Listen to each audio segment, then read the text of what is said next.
I'm Dave Foster, and this is Beyond the Headlines. In this episode, we're talking about food insecurity. When we hear the words food insecurity or homelessness, many imagine big cities or distant communities, but right here in Knox County, these challenges quietly affect hundreds of families, and we want to better understand what that really looks like beyond the headlines. Today, our guests include Scott Charleston, the Executive Director of the United Way of Knox County, also Tyson Simms, who is an associate professor involved in numerous community issues. We should say an associate professor here at Vincennes University. And also Troy Pickel, who is with First City Sunrise, a homeless outreach organization in Vincennes that addresses emergency needs for local people. We thank you, gentlemen, for being here today. And I'm just going to open it up to anyone and everyone. So from your perspective, what does food insecurity really look like here in Knox County and the surrounding community? You know, I think when we hear the word food insecurity, we often picture something that's far away, right? Something that's not happening here in Knox County. But honestly, it's our neighbors, it's the people we work with, it's the person checking us out at the store. You know, it does happen here, and again, that's why we're here today and try to educate everyone about what food security is and know that it is happening here in Knox. Tyson or Troy, you have anything to say? Yes, it has a normal face. In fact, it's invisible. It is here. It's somewhat pervasive across the country, but we feel the impact. We may not readily see it. So it's invisible, but it's here. It's here. Troy, what do you see? Well, just like Tyson said, it's an invisible thing. It's all over. Just the obtaining and being able to obtain food can be a challenge sometimes. When people hear the term, they think about hunger alone, but how would you define food insecurity beyond that? I think it goes way farther than that. So, it's the access to food, but that's really not what it is. It's the access to transportation to get to food sometimes, or it's making that hard decision on, do I buy groceries for my family or do I buy the medication I need to survive? Food insecurity has a large, it has a lot, the correct word to say there, but it affects a lot of people a lot of different ways that we really don't see, and it's not just about not having food, more than that. Yeah. Anyone else? I think you can go with, the qualities of food. Some of the, whether you go to McDonald's or you go to the grocery store, those are, a big topic when it comes to insecurities. I only have such and such amount of money. Can we get the whole family something from McDonald's at a lower quality instead of going to the grocery store and getting Whole Foods? Yeah. It's just the not knowing. For many, they may not really know where their next meal is coming from or how they're going to get that. And that is the heart of that insecurity. Not knowing where you're going to get the next meal, or maybe towards the end of the week, if this food is going to last these next few days, is one thing. But if you have children involved, then that's sort of that's heartbreaking. So it's just the not knowing, not being secure about your sustenance. That's one of the things. When I started looking into it further, it's still, I can't fathom, well, in America, in Knox County alone, that somebody's hungry, in our community. Or doesn't have access to good food. But and a lot of the misconceptions is that it all comes from bad choices or lack of motivation, not trying, but that's not the reality, is it? No, it's definitely not the reality. I know sometimes we take a step back and think that way, but in reality is, we know prices continue to rise, and we're making the same amount. Like we've helped, I just had a conversation with an individual here recently, and they're single parent, they have a full-time job, they're working during the day, but they're paying for healthcare, of course. They're paying for an automobile. They're paying for their house and rent and food on the table. And that dollar's just not going as far as it used to. And that's kind of what we're seeing as a struggle. So, and the crazy thing is she's above the poverty line, so they don't qualify for extra subsidies and whatever that they're supposed to get. Because they're above that line, but yet that dollar, by the end of the week, like Tyson said a minute ago, like they're good on Tuesday, but on Friday, sometimes that's a struggle. Like, where's that food coming from? Or do I pay my electric bill so I can be warm this winter? Right? Yeah. So what do they call that? It's the debt cliff, The cliff, yes. yeah, Yeah. yeah. So kind of explain what that is. Well, I mean, you are, you don't qualify for, certain, like SNAP program, but then you're right above the cutoff. And so you still struggle with that. And there are many who are in that position. And they feel alone, they feel abandoned, really. And that sort of speaks to the structural issues that are at play. We like to think a lot about personal responsibility, personal choices, but oftentimes our choices are structured, if you will.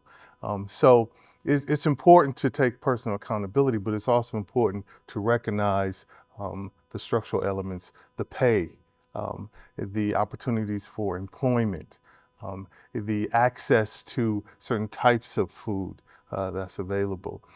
So it's important to balance the personal responsibility with the structural situation that people are in, because oftentimes they're in those situations, even though they are fighters, even though they are doing the very best they can with what they have. Yeah. There's a term out there called ALICE. Yes. So tell us what that is. So ALICE, and so it's kind of a United Way thing. They do a lot of research on the ALICE population, is what it's called. So let's not confuse that with the Lincoln ALICEs, right? Because we do live here, and that's not what this is about. This is a United Way worldwide thing, and it's asset limited, income constrained, employed. So ultimately, exactly what I said a minute ago. So you are above that poverty line, and ALICE population is poverty and below also, but it's above that poverty line, and you are employed, but you are struggling to make ends meet. Again, I said it earlier, like do you put groceries on the table, or do you pay for the medicine you need to survive, or do you pay the rent so you have a roof over your head, or put food on the table? And a lot of parents out there are missing meals in order to feed their children, and we just don't see that on the daily, but it's happening. And just for some of the numbers, it's hard to believe, but people under 25 are actually the ones that are having the hardest time, because they're just breaking into what life looks like. Or anybody who's in senior age, like 65 and older, are the two populations that really ALICE falls under, where people are struggling to not only live, but to eat and survive. Yeah, that coincides. I talked to a few food pantries, and the Vincennes food pantry here in town, been around since 1971, and they told us that their goal is to provide enough food for a family for an entire week. Last year they served 981 families. They target about 25 families a week. That's here in Knox County. And as of the end of October of 2025, their numbers were up 10% from what's been happening. So, and they say that demand has increased for previous years, and they said, like you did, most families now include young adults and also grandparents caring for young children. And students as well. Yes. And I've come into contact with that. In fact, at the beginning of the semester, our Dean of Humanities, Joan Pickel, sent out an announcement about Sandy's pantry. There are students on campus for whatever reason, are in this precarious sort of situation. And those who commute, or those who live off campus. I remember a few years ago, I had a student in my class, and I could tell that they were sort of disengaged.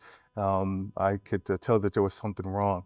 And after class, I just approached and we started talking, and I realized that they didn't have a meal plan, that they were hungry, that they were in fact not eating. And that has an impact on their academic performance. Sure. That's is very, I'm sure that happens at VU, that happens at Lincoln, that happens at work for some individuals. So it has it's an impact, but the students are struggling with this as well.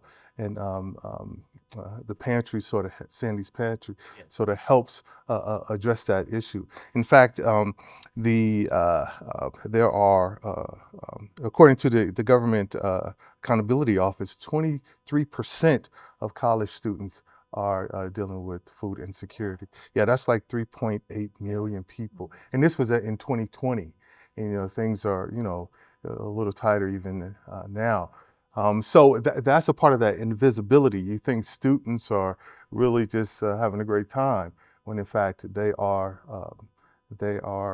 a significant population of this who are suffering from food insecurity. A lot of them are working 2 jobs to Yes. pay for books and their schooling, and then not eating, missing meals because they've spent, they've exhausted all their options, moving forward. So yeah, that's a great point. And I'm sure some of them work in fast food restaurants, and they may have access to that food through their job, but it's still not quite healthy. Well, that was a strategy when I was in undergrad. Me and another friend of mine got a job at the cafeteria, and so we had access to food in that way. But these are some of the creative ways that people are sort of addressing these problems. But again, there are larger structural issues that need to be addressed to provide an environment where students can thrive. And an environment, not just at college, but in high school, and PACE is doing a good job with dealing with that, with the Head Start program, which is something that, that is important and needs to be cherished and nurtured and supported here in Knox County. It's doing a lot.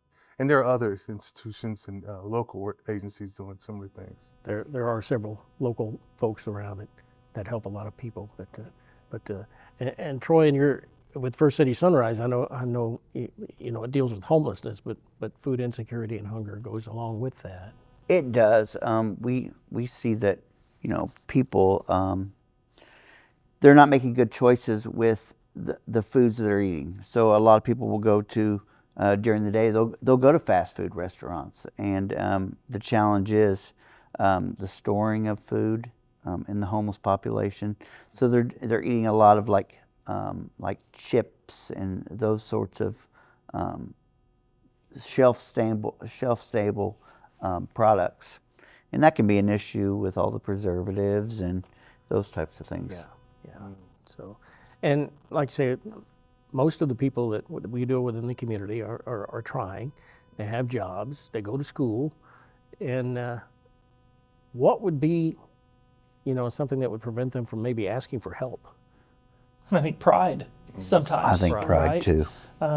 Because they do have a job and they are making it, but they're not quite where they need to be. So what I would do would be to encourage people to reach out and ask for help. It is okay. If you need it, ask for it. We have a lot of really great food pantries in our community. If you need an extra meal, they will all help you. Help you get to where you need to be. If you're, behind on a bill or whatever that is, there's agencies out there that can help, and that's, United Way comes in and helps out with supplying those agencies with those funds to do some things out here in the community. But yeah, don't be afraid to ask. If you need help, it doesn't matter what it is. I mean, we're talking about food insecurity today, but it doesn't matter what it is, whether it's food, assistance with a bill, or if it's mental health. Like, make sure you're asking. Don't be afraid to ask. I know from my experience in and around this community for decades, I really don't think anybody's going to judge you or look down on you or, ask questions. If you need help, you need help. And yeah. Well, and as with the way everything is now, and I say this a lot, is we are all, every one of us are one bad medical emergency or a car accident away from needing help like this, when the bills get more than you can handle, or you have to be off work for a couple of weeks, it becomes a struggle. And then instantly you go from being secure with food to being insecure in a moment. Yeah. So, I think it's a Gracie's restaurant on Main Street has a pay it forward program where you can buy a meal and it would take care of a meal for someone else. Someone who may come in a day later. And that's, because we all may find ourselves in a precarious situation. And when we are doing well, we should remember those times. And when we're not doing well, remember that there are people who are willing to help because they've been there. I know a lot of my people use that program, and Jordan and Debbie, they're wonderful at providing those meals. I know that with some of the financial strain on that program has suffered lately. Yes. So, I mean, they need a lot of support right now. Yeah, I think they've suspended it because of funding, They but have. they are now taking donations to revive that. And now is the time to sort of focus in on those who are helping, and that's one example in our community. Yeah. I guess the issue that brought this to light even more, I mean, food insecurity has always been around. There's always been people in need, but this year especially, we had the government shut down, and as we record this, it looks like it might be over soon, but that doesn't mean the problem's going to be over, just because things are refunded, right? Yeah, right. I do know that SNAP benefits were cut in half this month. Some of the benefits did go out. A lot of the benefits were cut from the beginning of the month. I think they will be restored by next month, I believe. By next month, and it's with Thanksgiving coming up, this is a sensitive time. And to be dealing with food insecurity around the holidays is, especially when you have children, that's really heartbreaking. Yeah. They say food drives are down, but they usually pick up this time of year because it is the holiday and the giving season. But again, those needs are always present. So when you look at the problem in each of your individual communities, so what does long-term change look like to alleviate this problem? Well, we'll never alleviate it, but to make it better. I think we just continue to get support from the community, right? I think that's where continue educating people on what food security is and what the accesses are to the individuals who are needing it. Again, I don't think you'll ever get rid of the problem completely. You're also always going to have someone who is struggling to eat, to provide for their family, or just be at that very max on their budget for the time. But I think education is the key to, I think knowledge is power, right? And I think just by continuing to educate the population and the community of Knox County, that there are people here who are struggling and need help. And like Tyson said earlier, if you can help, do it. Pay it forward or donate to a food pantry. We have a lot of outlying communities, right, that we try and serve. If you go up to Sanborn or somewhere like that, or down to Decker, we're doing what we can down there, but there's not as many options. Transportation is always an issue. So I think to remedy, and not to ramble, but as long as we continue to have transportation in our community, which we do, we have a great transportation system now that gives people access to more jobs and more food pantries and things like that. I think we'll see it get better, and that's all I can hope for. Is we just want to see it get better. Yeah, and those are some of those structural issues that I sort of talked about earlier, in terms of transportation, having access to Walmart if you're living on the North End. And having, access to that, but also wages, making sure that we have wages that will help to sustain us locally and across the state. And that requires people to get involved politically, to contact their representatives in that way. But also ensuring that there are viable employment jobs. And one of the ways that we can support that is supporting local business. Businesses are born and then, they disappear. But helping to sustain the business that employs individuals is important as well. And again, these are sort of structural issues that we need to think about in terms of long-term solutions to these issues. When we talk about mental health, we always talk about eliminating the stigma. And I think that goes along here too, doesn't it? You know, eliminate the stigma of being in a bad place at a certain time. Right. And there's a lot of people I know out there who maybe grew up poor or hungry, you know, or had a family who, you know, wasn't, you know, wealthy or things like that. And those are people where we want to help, right? We want to help them get out of there, like Tyson said, with jobs and education and things like that. But they're out there. And those people who were my age or younger who experienced that growing up are the ones out there who are helping too, because they've had to experience that, and it's educating. Again, I will continue to always say that, and then volunteering. Let's not miss that point. You know, volunteering is very important to battle everything that we have going on in our community. If you're volunteering at a food pantry or the shelter for Troy or for the United Way for me, like that's all going to benefit our community, and that will help battle food insecurity, because then you're knowledgeable about what's going on. You see what's happening here every day in Knox County. And the stigma is real. Yep. The stigma is real, but so is empathy. And recognizing that, like you pointed out, so many of us are so close, right? And it's important to recognize that. And oftentimes we don't become aware of or an issue until it touches us. And when we often think that it won't, but when it does, then we become much more in tune with what needs to be done.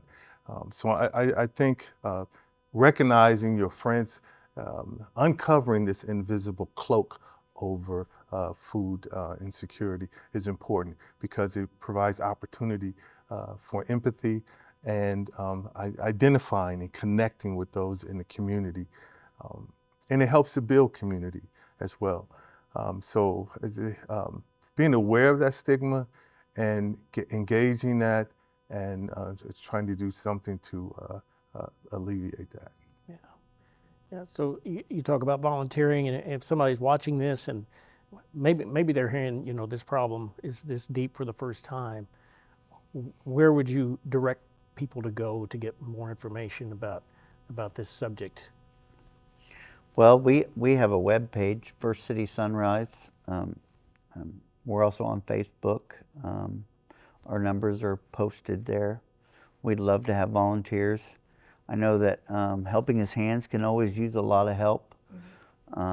United Way, I'll let him speak on that. But there's all kinds of places in this town to volunteer. And I know First City would love to have you. You talk about the stigma, and you probably run into that. My family has talked about this before when we talk about homelessness.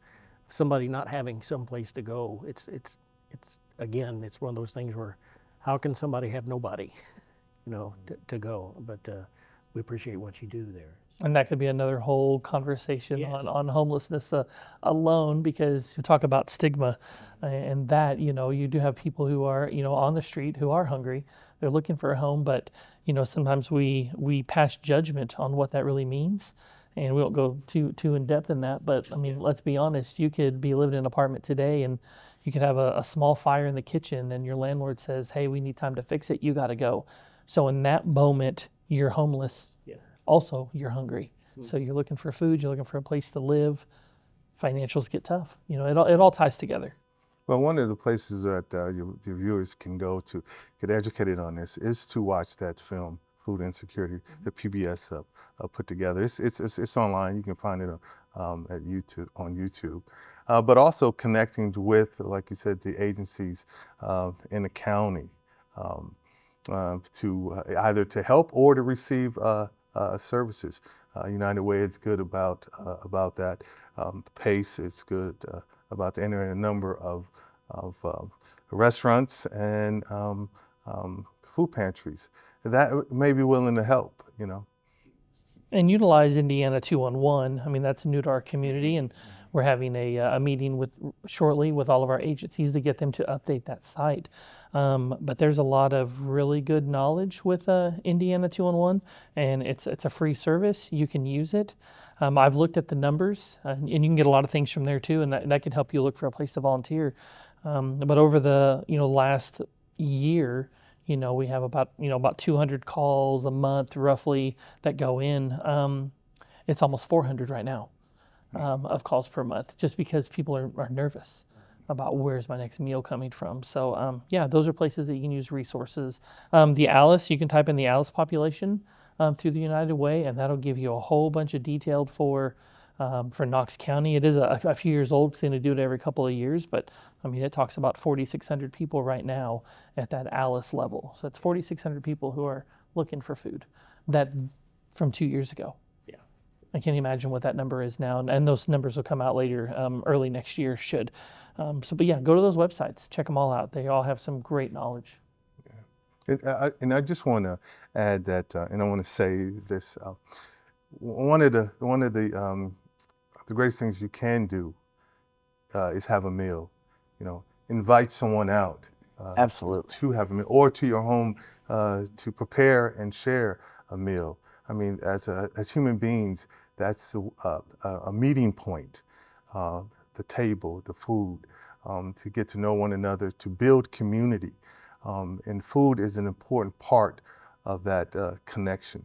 So in terms of volunteering, in terms of donating money, but sitting down and sharing a meal with someone else, whether they're food insecure or not, is a way in which we can build community, because food is what we all need. Yeah. Right. I think that's an excellent place to close things out for now. So we appreciate you guys being here. Scott Charleston with the United Way, Tyson Simms with VU, and many other things. And Troy Pickel with First City Sunrise. We thank you guys for being here. Thank you. So food insecurity is not just about strangers far away. It does affect friends, coworkers, and families right here in Knox County. And as we've heard today, understanding that issue is the first step toward building solutions. So again, thank you guys for joining us on this episode of Beyond the Headlines, and we'll see you next time.